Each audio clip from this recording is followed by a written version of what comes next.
Assalamu alaikum students. Today is your lecture number 28 and we were talking about the different kind of ionic crystals. बेटा last time 1:1 में जो आयनिक crystals मौजूद होते हैं यानी जिनकी कैटाइन और एनाइन की जो रेशो है आपस में वो 1:1 हो, उनको हमने डिस्कस किया था।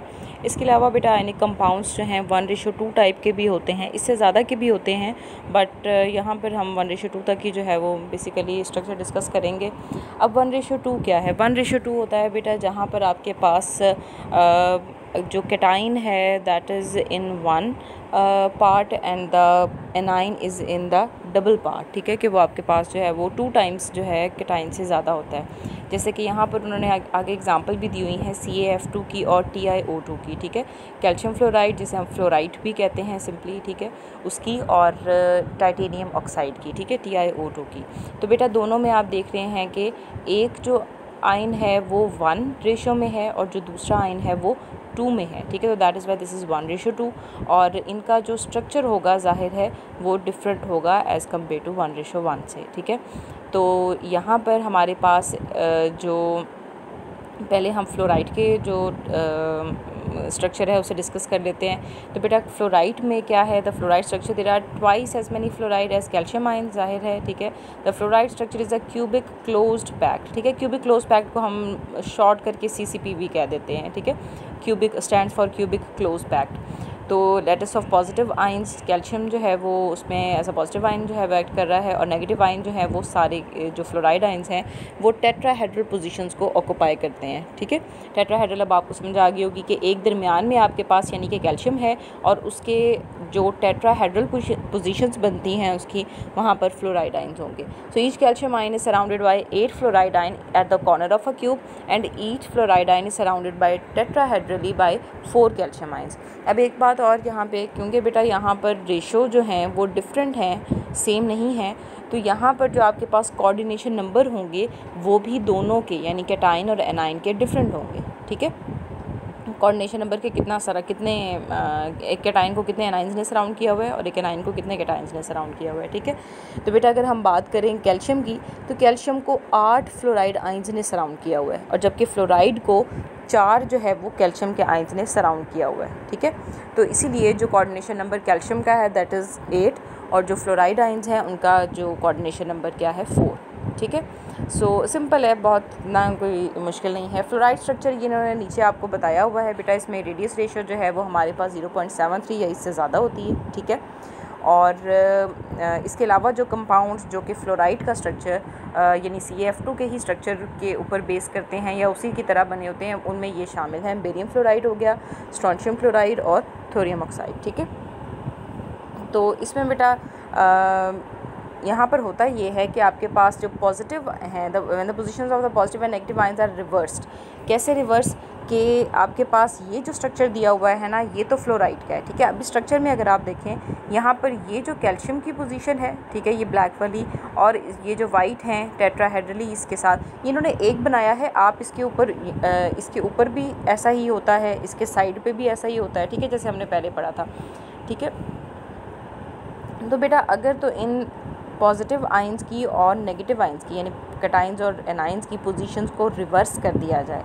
रिवर्स का मतलब ये है कि जहाँ जहाँ कैटाइंस हैं वहाँ एनाइंस और जहाँ जहाँ एनाइंस हैं वहाँ कैटाइंस जो है वो रख दिए जाएं, तो फिर वो जो स्ट्रक्चर बनता है वो एंटी फ्लोराइड स्ट्रक्चर होता है। ठीक है, क्योंकि फ्लोराइड का मतलब ये जो स्ट्रक्चर दिया हुआ है ये फ्लोराइड का है, अगर आप पॉजिटिव नेगेटिव आइंस की पोजीशंस को रिवर्स कर देंगे तो फिर वो एंटी फ्लोराइड स्ट्रक्चर होगा। तो बहुत से कंपाउंड्स हैं जो एंटी फ्लोराइड स्ट्रक्चर को भी फॉलो करते हैं, जैसे कि Li2O है।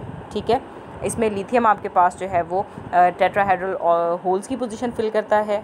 ठीक है, और जो आपके पास ऑक्सीजन के O2 नेगेटिव आइंस हैं वो दरमियान में सेंटर में जो है वो होता है। ठीक है, अच्छा दूसरा हमने क्या कहा था 1:2 में टाइटेनियम ऑक्साइड, इसे रूटाइल भी कहते हैं। ठीक है, रूटाइल स्ट्रक्चर को डिस्कस करना। तो बेटा जो टाइटेनियम ऑक्साइड का स्ट्रक्चर है यहाँ रेडियस रेशो जो है वो 0.43 से 0.73 जो है वो होती है। ठीक है। और यहाँ पर टाइटेनियम के ऊपर क्योंकि 4 पॉजिटिव चार्ज है, बिकॉज 2 ऑक्सीजन लगे हुए हैं, एक ऑक्सीजन के ऊपर 2 नेगेटिव होता है, तो टाइटेनियम के ऊपर ओवरऑल 4 पॉजिटिव चार्ज होता है। Titanium 4 positive has a crystal coordination number of 6 and oxygen जो O2 नेगेटिव आइंस है उसका 3 होगा, ठीक है। कोऑर्डिनेशन नंबर टाइटेनियम का यहाँ पर 6 होगा और जो आपके पास O2 नेगेटिव हैं उनका 3 होगा। So in this structure 2 of the O2 negative are within the interior of the cell. ये देख लीजिए यहाँ से ये आपके पास जो है टाइटेनियम का स्ट्रक्चर दिया हुआ है, टाइटेनियम ऑक्साइड का, सॉरी। अब इसमें देखिए बेटा O2 नेगेटिव को अगर हम पहले डिस्कस करें तो बेटा 2 O2 नेगेटिव यानी 2 ऑक्सीजन के जो आइंस हैं वो सेंटर में होंगे, एक ये हो गया, एक ये वाला, ठीक है। 2 ऊपर होंगे अपर सरफेस पे, ठीक है, टॉप फेस पे, और 2 जो है वो नीचे बिलो या फिर बॉटम फेस पे होंगे, ठीक है। तो ये आप यहाँ से देख लें, यही उन्होंने वहाँ पे बताया हुआ है, ठीक है। उसके बाद टाइटेनियम की बात करें, titaniums are at the corner of the centre of the cell. ये देखें ये आपके पास जो है टाइटेनियम कहाँ पे है, एक तो कॉर्नर्स पे है, ये ऊपर और नीचे पूरा, ठीक है, यूनिट सेल के कॉर्नर्स पे है टाइटेनियम, और सेकेंडली ये एक टाइटेनियम यहाँ पर सेंटर में भी है, ठीक है। तो स्ट्रक्चर इसका बहुत इजी है, टाइटेनियम ऑक्साइड का बल्कि ज़्यादा इजी है, ठीक है। तो ये आपके पास स्ट्रक्चर हो गया। Then titanium ions are at the corners of the and centre of the cell, ये हो गया। Okay, rutile structure is adopted by many metallic oxides. बहुत सारे ऐसे स्ट्रक्चर आयनिक क्रिस्टल्स जो कि रूटाइल का स्ट्रक्चर कॉपी करते हैं, उनमें लेड ऑक्साइड, मोलिब्डेनम ऑक्साइड और मैंगनीज ऑक्साइड जो है वो शामिल होते हैं, ठीक है। स्ट्रक्चर्स आपको बनाने आने चाहिए। अच्छा, उसके बाद रेडियस रेशो क्या होती है? रेडियस रेशो मैंने पहले भी बताया था आपको बेटा। रेडियस रेशो जो है रिलेटिव, जो रेशो होती है रिलेटिव है, ठीक है। This is the ratio of radius of cation to the radius of anion, ठीक है। कि ऊपर कैटाइन का रेडियस और नीचे एनाइन का रेडियस, तो ये जो रेशो है दिस इज़ रेडियस रेशो, ठीक है। तो the relative size of different ions is expressed in terms of the radius ratio. The radius ratio is the ratio of the radii of the cations and the anion, simple सी बात, ठीक है। तो in general radius ratio can be expressed as radius of central sphere over radius of sphere surrounding it, ठीक है। आप ये भी कह सकते हैं कैटाइन को क्योंकि मोस्टली सेंट्रल पोजीशन दी जाती है, इसलिए यहाँ पे हमने कहा है कि इसको यूँ भी लिख सकते हैं कि radius of central sphere divided by radius of sphere surrounding it, यानी कि एनाइंस। अच्छा, उसके बाद एक है लिमिटिंग रेडियस रेशो। अब लिमिटिंग रेडियस रेशो क्या होती है बेटा? लिमिटिंग का मतलब ये है कि दिस इज़ द, ये वो मैक्सिमम रेशो होगी जहाँ पर एक आयनिक क्रिस्टल अपनी आयनिक फॉर्म में रह सकता है, ठीक है, वो वाली जो लिमिट होगी। So the maximum ratio of the radius of the cation to the radius of the anion up to which the crystal structure is retained, जहाँ तक क्रिस्टल स्ट्रक्चर रह सकता है। अगर उससे कम या उससे ज़्यादा आप करेंगे इसका स्ट्रक्चर, इसके रेडियस रेशो को, तो फिर वो जो क्रिस्टल स्ट्रक्चर है वो नहीं रह सकेगा, ठीक है, वो ब्रेक हो जाएगा, ख़त्म हो जाएगा। So the coordination number for the various radius ratios have been calculated and are given. ये इन्होंने टेबल में बहुत सारे जो है वो दिए हुए हैं। बॉडी सेंटर्ड क्यूबिक की जो लिमिट है रेडियस रेशो की वो ये है 0.73 या इससे ज़्यादा होती है। ऑक्टाहेड्रल के केस में 0.414 से 0.73 तक होती है। और इसकी तरह स्क्वायर प्लेनर, टेट्राहेड्रल, ट्रायंगुलर और लीनियर की उन्होंने जो है वो ये दी हुई है, ठीक है। इसको याद करने की आपको ऐसा ज़रूरत नहीं है, बट आपको पता होना चाहिए इनमें से एटलीस्ट बॉडी सेंटर्ड क्यूबिक क्योंकि हमने पढ़ा है, टेट्राहेड्रल के आपको पता है, ठीक है, और ऑक्टाहेड्रल ज्योमेट्री में ये चीज़ें आपको पता होनी चाहिए। अच्छा, उसके बाद लैटिस एनर्जी आ जाती है बेटा। लैटिस एनर्जी को क्रिस्टल एनर्जी भी कहते हैं। लैटिस एनर्जी बहुत इजी सा टॉपिक है, आपने पहले भी बहुत दफ़ा पढ़ा हुआ है, मैं इसको थोड़ा सा रिपीट कर देती हूँ यहाँ पे बेटा।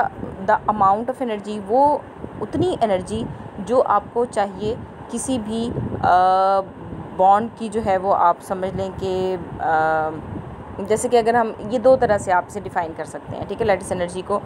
एक तो बेटा ये है कि जब भी आपने the amount of energy evolve, वो अमाउंट ऑफ एनर्जी जो कि निकले, इवॉल्व हो जाए जब आप गैशियस आइंस को जो है कन्वर्ट कर रहे हैं किसके अंदर? आयनिक क्रिस्टल के अंदर, ठीक है। दूसरी तरफ हम इसको यूँ भी डिफ़ाइन कर सकते हैं कि the amount of energy required to convert 1 mole of an ionic solid into its gaseous ions, ठीक है। मैं इसको आपको दोबारा एक्सप्लेन कर देती हूँ बेटा। फॉर एग्जांपल आप इमेजिन करें NaCl है, ठीक है। NaCl सॉलिड आपके पास मौजूद है।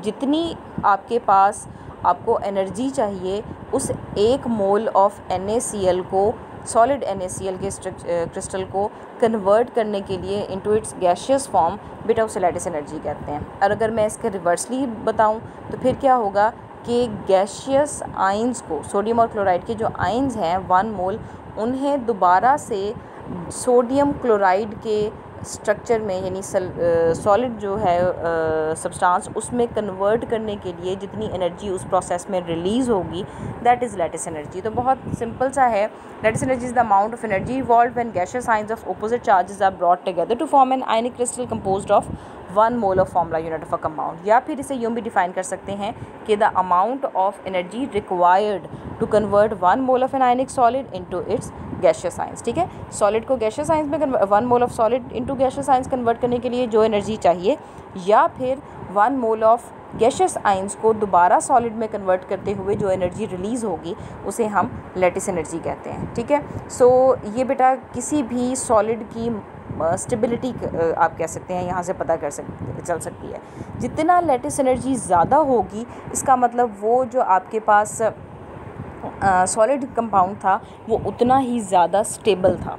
ठीक है, सो यहाँ पर आप देख लें, the lattice energy depends upon the strength of the, ज़ाहिर है इंटरेक्शंस पर डिपेंड करती है of the particles in the solid and the geometry of the crystal structure. It is measure of the stability of an ionic solid. कैसे? The greater the lattice energy the stronger the bonds. जितनी ज़्यादा energy आपको चाहिए bond को break करके उसे solid gas में convert करने की, इसका मतलब वो बॉन्ड उतना ही ज़्यादा स्ट्रॉन्ग था। ठीक है, इसके अलावा थोड़ा सा फ़र्क आ जाता है बेटा थ्योरेटिकल और कैलकुलेटेड में। ठीक है, जब थ्योरेटिकल हमारे पास लैटिस एनर्जी होती है और जब हम कैलकुलेटेड जो निकालना चाहते हैं, that is bond Herbert cycle से भी हमने निकाला था, आपने फर्स्ट ईयर में भी पढ़ा हुआ होगा एफएससी में, तो तब इन दोनों में थोड़ा फ़र्क होता है। ठीक है, उसकी रीज़न्स बेशुमार हो सकती हैं, एनर्जी ज़ाया भी होती है, एनर्जी कोई साइड डायरेक्शन में भी चली जाती है वगैरह वगैरह। अच्छा, अब इसके लिए जो फार्मूला चाहिए होता है लैटिस एनर्जी निकालने के लिए बेटा, वो ये यहाँ पर दिया हुआ है। लैटिस एनर्जी को हम यू से रिप्रेजेंट करते हैं। ठीक है, कैपिटल यू से।